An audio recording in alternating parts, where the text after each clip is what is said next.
Hey, it's Devora. It's nighttime here. I'm talking quietly because I've got a kid who conked out, like basically on the floor of the other side of the door. I'm outside at our new house, so we meet an international move today to Israel. So it was a lot of traveling, as you can imagine. Kind of unpacking in our house, being really, really exhausted.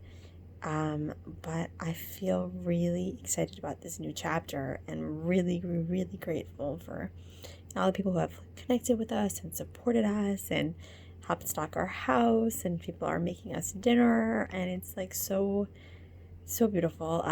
We went straight into quarantine, which is kind of an adventure. So they check on us, and we're not allowed to leave the house. But I'm finding that it doesn't matter. Like, I just keep feeling this, overwhelming peace and sense of gratitude for this adventure that we get to have. And I wanted to just connect for a minute. I like was reluctant to do this because I don't want to seem like I have it all together, because I don't. And if you saw what the house looked like right now, it would be incredible. It's shocking. It's truly shocking. And you know what? We wanted to get one of those like cute moving pictures that families put on Facebook, where like everybody's got their suitcases and backpacks in the airport and they all look put together. And like, I don't know how people get those pictures, because my kids were like, somebody was always crying. And somebody like, there was somebody who wouldn't get off a tablet to take a picture. You know what I mean? There's always that. Um, it's so important for me not to look like I have it all figured out, because I don't, right? Nobody has it all figured out. But what I do want to say is that the work that I teach is also the work that I do. And if you've seen my other videos, that's things like EFT tapping for stress relief, other similar modalities. And a huge one is the work of Byron Katie. And the work of Byron Katie is this amazing 4-step process to question your beliefs. We tend to think that what we believe is true. Often it's not. It's just a belief. So around this move, I've done so much work. And what this process does is, when you hold up the belief and you realize it doesn't have to be true, and you find several instances of it not being true, or the exact opposite being true, our mind can't hold two like equally competing thoughts at the same time with the same intensity, and that all that like angst and that holding on to that thought that was stressful, whatever it was, that thought or belief, will fade. It's like magical. It's not like you do anything. It's almost like the thought leaves you after you do the process. So I have got several videos on it, but I just want to say that I think that has been a game changer for us in this move. Leading up to the move, like, we had so much to do. We had to pack our house. We had to send a container. Like, we sent a 40 cubic foot container the week before with like everything, which meant for a week we had like nothing in our homes, like no mattresses, no couches, nothing. We borrowed from neighbors. It was just ridiculous, like how little we had, and it was fine. It was we were like still really I don't know, like, people would say, Devora, like, aren't you stressed? Which is so funny when people do that, right? And then you're like, am I supposed to be stressed? Like, should I be stressing right now? I have to say, I can't believe I'm saying this. And I'm saying this with full honesty. I haven't been stressed at all about this. I feel intuitively that it's the right move for our family, like very, very deeply. But on top of that, the work, what I've held the belief up that I've found that I had was that moving, a few beliefs. One of them was that moving, particularly an international move, is stressful. And I think we believe that to be true.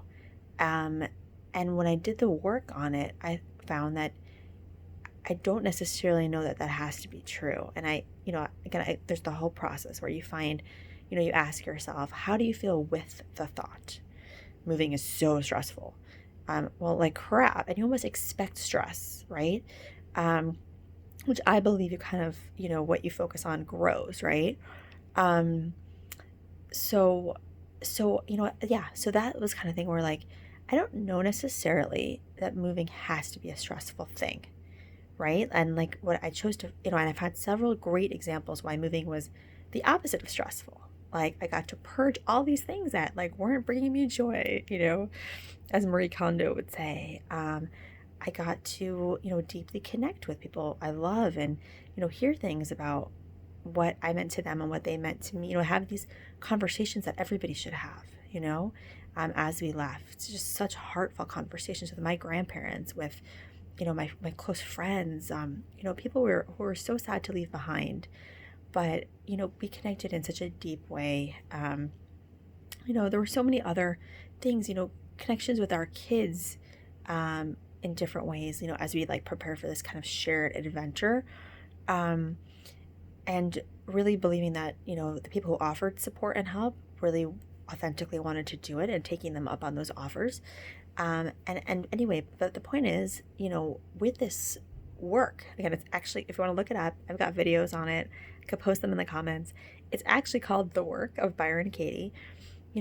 Once I did the work on the belief that moving has to be super, super stressful, the belief went, it did.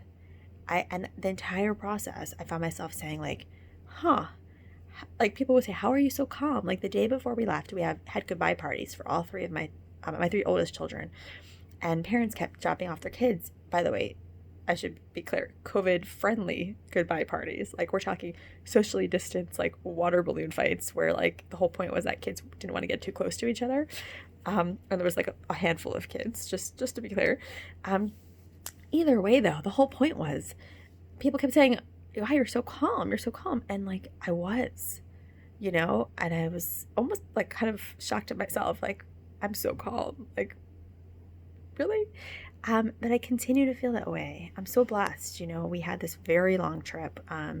We connected, like, I think we probably did, we had a 6-hour layover. Our flight was 10 hours long. We had to do a flight to New York first. Overall, I don't know, I can't even add anymore. Like lots of hours of traveling with 4 young kids. And our house is a disaster.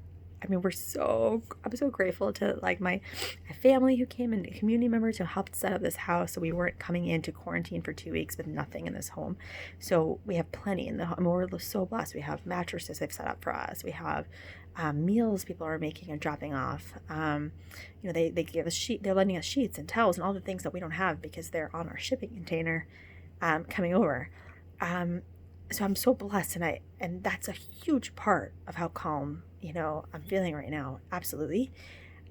But still, the old me would have, excuse me, would have seen, the chaos that is in my living room right now. Maybe I'll show you. We're unpacking like 16 suitcases all over the place, right? And would have been like, oh my God, I can't even, and the old me probably would have felt the exhaustion that I'm feeling. We barely slept the night before the flight. We didn't sleep on the flight, which was a red eye. So we've got very little sleep, all of this. I've been there and felt like, oh my God, this is totally overwhelming. I'm not saying I'm not going to feel that, and again, I'm not trying to act like I have it all together, but I have to say, I feel inside this very deep sense of peace. Even when my kids were losing it on the plane or, just having some trouble with the transition, I had this firm belief that moving doesn't have to be difficult. Moving can be easy. Like with the work, I was actually able to install that belief. I believe it. I believe that moving can be easy. I also, found myself digging into some other beliefs that were really interesting to me. One of them was that my kids' happiness is my responsibility. Because I found leading up to the move, knowing I was transplanting my kids, they weren't thrilled, fully. They have these moments of excitement and then moments of sadness, right? Like anybody. And feeling responsible, for making sure they transition well, making sure they're happy, and finding that I almost had this like desperate angsty feeling about how they better like it here, or like I better make sure they have what they need. And, even like I found myself, almost doing some like retail therapy with them, where like I would go to Target and let them buy like things I would never have let them buy, like for their goodbye parties or to furnish their rooms. And part of it was this guilt I was feeling as a parent, removing them. And once I did the work on the belief, first of all, that my kids always need to be happy, right? It's not true that my kids always need to be happy. And in fact, um, I think a lot of people, we grow so much from our challenges, right? And I choose to believe they've chosen me to be their parents, and they've chosen this journey that we're on together, and that no matter what, they're gonna fulfill whatever purpose they're gonna have here. So, being able to kind of come to that understanding that my happiness, and again, that their happiness is not my responsibility. That was a different belief, that I'm responsible for my children's happiness. That was one. That my children always need to be happy was another. And again, that moving is difficult. So those were 3 stressful beliefs I had. With the work, I flipped it around. My relationship with my kids completely changed too. It would be that with talking about the move, if they would get upset or just worried, I would feel this responsibility to fix it. I would worry about them. I would adopt their worry as my worry, and I don't feel like that anymore. And it's so important because my tweens can tell me how stressed they are. They're also excited. It's totally mixed feelings. I'm not dragging miserable children with me, but they miss their friends, they miss Cleveland, and being able to understand that their feelings are theirs, not mine, makes me I can hold space so much better, I can just be there for them instead of worrying that I made a mistake. What kind of parent am I? How can I fix this? And once I can just hold space and not own it, my kids they feel heard, they feel seen, they don't feel my own desperation, which is what they were feeling before I did the work on this belief that my kids' happiness is their responsibility. Since I did the work on that thought, by the way, random non-moving related things have come up, and I found I've handled them so much better. Things like a kid making, a mistake that I would have normally rushed to fix. Being able to back up and say hey, I'm sure you can figure that out. Let me know if you need help. Instead of feeling like I had to fix it, to be a good mom, that kind of thing. So anyway, long video. I'm sorry.